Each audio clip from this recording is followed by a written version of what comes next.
At the sports medicine specialist of Charleston, we actually see quite a few shoulder injuries, and we see them in a wide variety of patients, whether it's a high school football player that's dislocated their shoulder, or the weekend warrior that was playing tennis and now has shoulder pain, or even just reaching overhead and waking up and having pain in the morning. Those are all patients that we see. The age range vary from young kids, such as even those in elementary school, as well as those over 70 and 80 years old.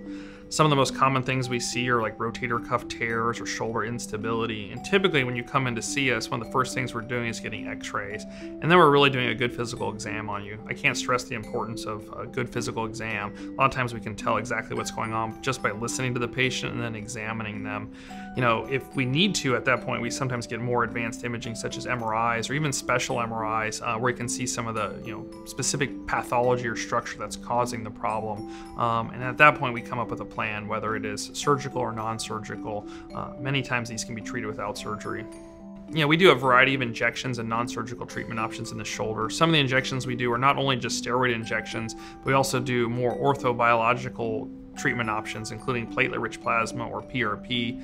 Oftentimes we can do ultrasound-guided or image-guided injections into the shoulder to help not only treat, but also identify the specific pathology within the shoulder that's causing pain.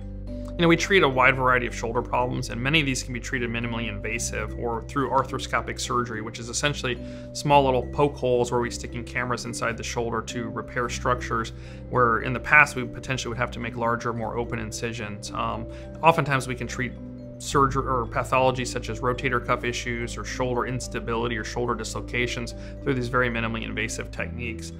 Sometimes we have to do more open procedures, such as a shoulder replacement. Obviously, that's a much more open procedure, but I would say the vast majority of procedures we can do are through very minimally invasive surgeries with very minimal blood loss. Most of the procedures, and surprisingly even shoulder replacements, are often outpatient procedures. Most of the time people don't have to stay in the hospital after procedures. Oftentimes they're done under a general anesthesia, but under a nerve block, so patients do very well with very little pain for the first 24 to 48 hours after surgery. And almost all patients are off pain medications within a week.